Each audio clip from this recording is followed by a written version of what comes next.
कृष्ण वंदे जगद्गुरुम्। 13वां अध्याय का दूसरा श्लोक। श्री भगवानुवाच इदं शरीरं कौन्तेय क्षेत्रमित्यभिधीयते एतद्यो वेत्ति तं प्राहुः क्षेत्रज्ञ इति तद्विदः। ऊपर कहे गए श्लोकों का अर्थ है। श्री भगवान बोले, हे कुंती पुत्र अर्जुन, यह रूप से कहे जाने वाले शरीर को क्षेत्र कहते हैं और इस क्षेत्र को जो जानता है उसको ज्ञानी लोग क्षेत्रज्ञ नाम से कहते हैं। इदं शरीरं कौन्तेय क्षेत्रमित्यभिधीयते का अर्थ है मनुष्य यह पशु है, यह पक्षी है, यह वृक्ष है आदि आदि भौतिक चीजों को इदंता से अर्थात यह रूप से कहता है और इस शरीर को कभी मैं रूप से तथा कभी मेरा रूप से कहता है। परंतु वास्तव में अपना कहलाने वाला शरीर भी इदंता से कहलाने वाला ही है। चाहे स्थूल शरीर हो, चाहे सूक्ष्म शरीर हो और चाहे कारण शरीर हो, पर वे हैं सभी इदंता से कहलाने वाले ही। जो पृथ्वी, जल, तेज, वायु और आकाश इन 5 तत्वों से बना हुआ है अर्थात जो माता पिता के रजवीर्य से पैदा होता है उसको स्थूल शरीर कहते हैं। इसका दूसरा नाम अन्नमय कोश भी है क्योंकि यह अन्न के विकार से ही पैदा होता है और अन्न से ही जीवित रहता है, अतः यह अन्नमय अन्न स्वरूप ही है। इंद्रियों का विषय होने से यह शरीर इदम यानी कि यह कहा जाता है। 5 ज्ञानेंद्रिया, 5 कर्मेंद्रिया, 5 प्राण, मन और बुद्धि इन 17 तत्वों से बने हुए को सूक्ष्म शरीर कहते हैं।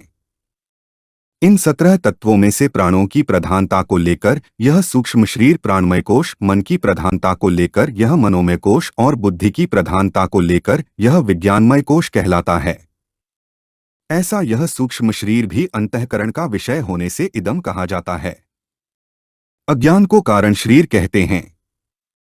मनुष्य को बुद्धित्व का तो ज्ञान होता है पर बुद्धि से आगे का ज्ञान नहीं होता, इसलिए उसे अज्ञान कहते हैं। यह अज्ञान संपूर्ण शरीरों का कारण होने से कारण शरीर कहलाता है। इस कारण शरीर को स्वभाव, आदत और प्रकृति भी कह देते हैं और इसी को आनंदमय कोश भी कह देते हैं। जागृत अवस्था में स्थूल शरीर की प्रधानता होती है और उसमें सूक्ष्म तथा कारण शरीर भी साथ में रहता है। स्वप्न अवस्था में सूक्ष्म शरीर की प्रधानता होती है और उसमें कारण शरीर भी साथ में रहता है। सुषुप्ति अवस्था में स्थूल शरीर का ज्ञान नहीं रहता जो कि अन्नमय कोश है और सूक्ष्म शरीर भी ज्ञान नहीं रहता जो कि प्राणमय, मनोमय एवं विज्ञानमय कोश है अर्थात बुद्धि अविद्या यानी कि अज्ञान में लीन हो जाती है। अतः सुषुप्ति अवस्था कारण शरीर की होती है। जागृत और स्वप्न अवस्था में तो सुख दुख का अनुभव होता है पर सुषुप्ति अवस्था में दुख का अनुभव नहीं होता और सुख रहता है। इसलिए कारण शरीर को आनंदमय कोश कहते हैं। कारण शरीर भी स्वयं का विषय होने से, स्वयं के द्वारा जानने में आने वाला होने से इदम कहा जाता है।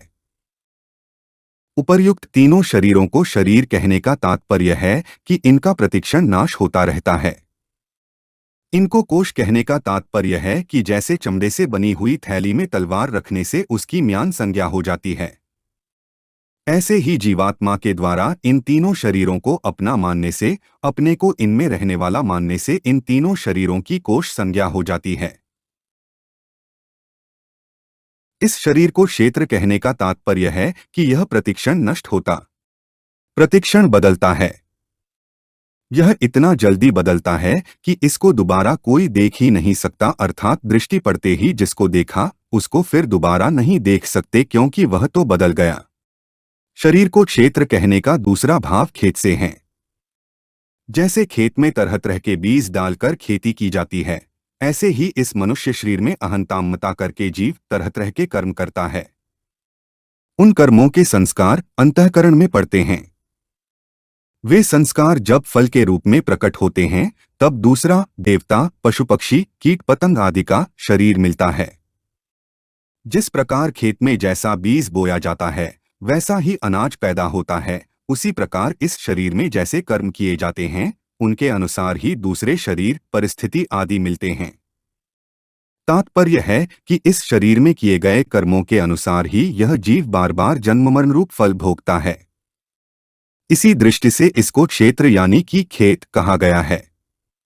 अपने वास्तविक स्वरूप से अलग दिखने वाला यह शरीर प्राकृत पदार्थों से, क्रियाओं से, वर्णाश्रम आदि से इदम यानी कि दृश्य ही है। यह है तो इदम पर जीव ने भूल से इसको अहम मान लिया और फंस गया। स्वयं परमात्मा का अंश एवं चेतन है, सबसे महान है। परंतु जब वह जड़ यानी कि दृश्य पदार्थों से अपनी महत्ता मानने लगता है, जैसे मैं धनी हूँ, मैं विद्वान हूँ आदि, तब वास्तव में वह अपनी महत्ता घटाता ही है।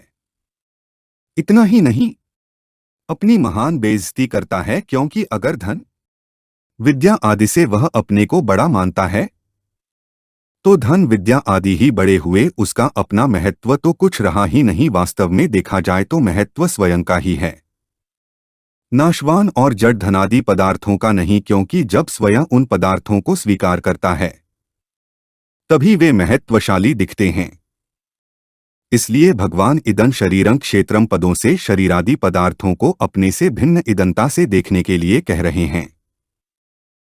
एतद्यो वेत्ति का अर्थ है जीवात्मा इस शरीर को जानता है, अर्थात यह शरीर मेरा है, इंद्रियां मेरी हैं, मन मेरा है, बुद्धि मेरी है, प्राण मेरे हैं, ऐसा मानता है।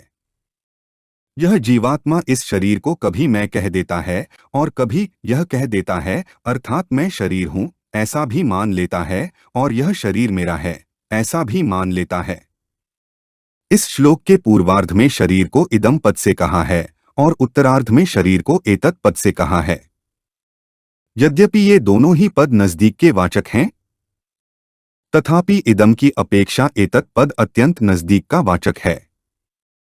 अतः यह इदम पद अंगुलि निर्दिष्ट शरीर समुदाय का द्योतन करता है और एतत् पद इस शरीर में जो मैंपन है उस मैंपन का द्योतन करता है। तम प्राहुः क्षेत्रज्ञ इति तद्विदः का अर्थ है। जैसे दूसरे अध्याय के 16वें श्लोक में सतसत के तत्व को जानने वालों को तत्वदर्शी कहा है, ऐसे ही यहाँ क्षेत्र क्षेत्रज्ञ के तत्व को जानने वालों को तद्विदः कहा है। क्षेत्र क्या है और क्षेत्रज्ञ क्या है, इसका जिनको बोध हो चुका है, ऐसे तत्वज्ञ महापुरुष इस जीवात्मा को क्षेत्रज्ञ नाम से कहते हैं। तात्पर्य है कि क्षेत्र की तरफ दृष्टि रहने से, क्षेत्र के साथ संबंध रहने से ही इस जीवात्मा को वे ज्ञानी महापुरुष क्षेत्रज्ञ कहते हैं। अगर यह जीवात्मा क्षेत्र के साथ संबंध न रखे तो फिर इसकी क्षेत्रज्ञ संज्ञा नहीं रहेगी, यह परमात्मा स्वरूप हो जाएगा। हमारे चैनल को सब्सक्राइब करें। अगर यह वीडियो आपको अच्छी लगी तो वीडियो को लाइक करें, वीडियो को अपने दोस्तों के साथ शेयर करें, अपने सुझाव हमें कमेंट करके बताएं। जय श्री कृष्णा।